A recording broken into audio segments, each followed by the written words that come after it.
Olá, eu sou o VK e essa é a apresentação de classificações morfológicas das articulações da matéria Anatomia do Aparelho Locomotor do professor Matheus e professor Cristiano.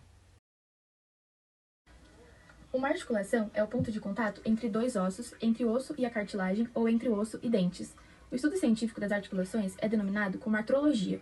O estudo do movimento do corpo humano é denominado como cinesiologia.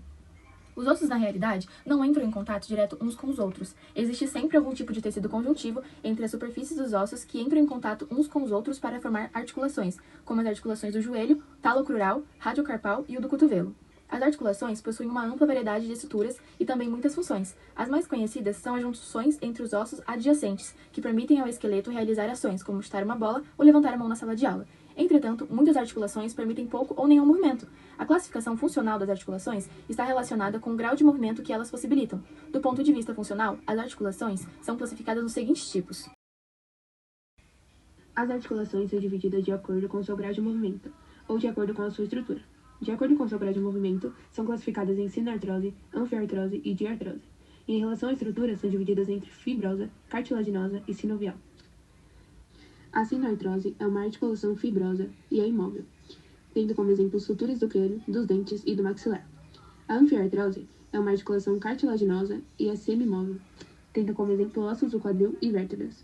A diartrose é uma articulação sinovial considerada móvel, tendo como exemplo a maioria das articulações do corpo, como o ombro, o joelho e o cotovelo. As suturas são encontradas apenas nos ossos do crânio, unidas por fibras curtas, e é subdividida em 4 tipos: sutura plana, encontrada entre os ossos nasais; sutura escamosa, encontrada entre os ossos temporais e parietais; sutura dentada, encontrada entre o osso frontal e parietais; e sutura esquindilese, encontrada entre o osso vomer e o esfenoide. Na sindesmose, os ossos estão unidos por ligamentos ou membranas. Possuem fitas fibrosas mais longas. Como exemplos, temos a membrana interóssea entre o osso rádio e ulna e o ligamento tibiofibular entre a tíbia e a fíbula. Podemos observar ainda na sinartrose as gonfoses, que são articulações fibrosas entre os dentes e os alvéolos dentais. Elas são articulações onde o tecido interposto é o tecido conjuntivo fibroso, que constitui o ligamento periodontal.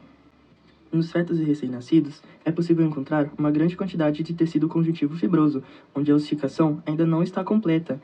Essa área, no qual apresentará uma grande fragilidade, são conhecidas como fontículos ou fontanelas.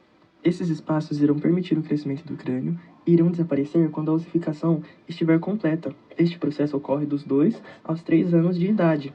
Possuímos os seguintes fontículos: fontículo anterior, posterior, anterolateral e posterolateral. As articulações cartilagíneas são articulações ligeiramente móveis e são denominadas anfiartroses. Nelas existe um tecido conjuntivo sólido que permite pouco ou nenhum movimento. Temos 3 tipos de articulações cartilagíneas. São elas as sincondroses, sínfises e sinostose. As sincondroses podem ser observadas nas cartilagens costais, enquanto as sínfises nos discos intervertebrais. E os ossos dessas articulações são conectados por cartilagem hialina ou fibrocartilagem. Os discos intervertebrais são fibrocartilagens que se situam entre a superfície das vértebras ligando-as entre si. Esses discos correspondem a 1/3 ou até 1/4 do comprimento total da coluna vertebral. A placa epifisiária, mais conhecida como placa do crescimento, é uma cartilagem hialina, presente na terminação dos ossos longos. Ela é encontrada em crianças e adolescentes, já que ela auxilia no crescimento ósseo. As articulações sinoviais são as chamadas diartroses, que são articulações livremente móveis. Elas apresentam uma diversidade de formatos e possibilitam muitos tipos de movimento. Elas são compostas por cavidade articular, cápsula articular, cartilagem articular, membrana sinovial, líquido sinovial e os ligamentos, eles que são divididos em capsulares, extracapsulares e intercapsulares. As articulações sinoviais elas são divididas em 6 categorias, com base no tipo de movimento que elas têm.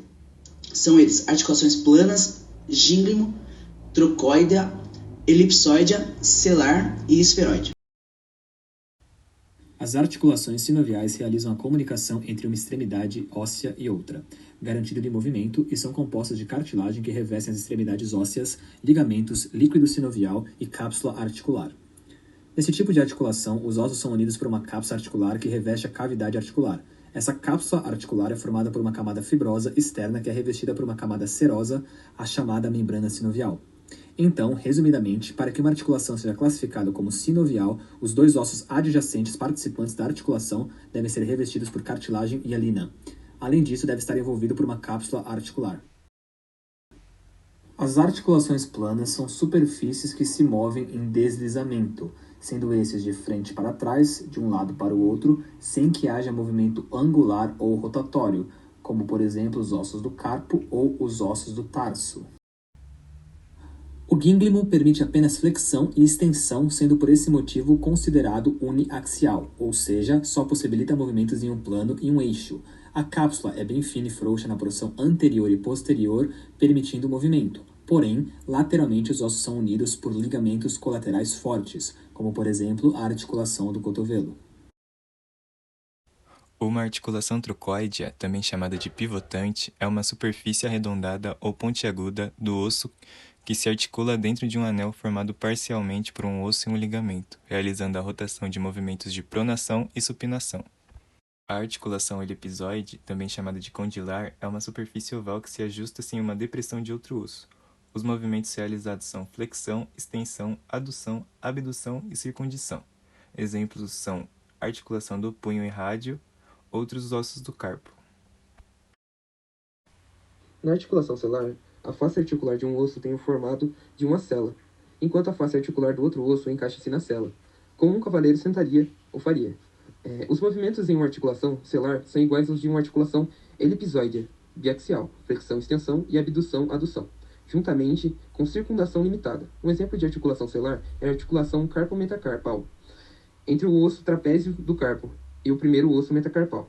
A articulação esferoidea consiste na face em forma de bola de um osso que se encaixa na depressão caliciforme de outro osso. Essa articulação são triaxiais, multiaxiais, permitindo movimento em torno de 3 eixos: flexão, extensão, abdução, adução e rotação. Exemplo de articulação esferoideas são as do ombro e a do quadril. Na articulação do ombro, a cabeça do húmero encaixa-se na cavidade glenoidal da escápula. Na articulação do quadril, a cabeça do fêmur encaixa-se no acetábulo do osso do quadril.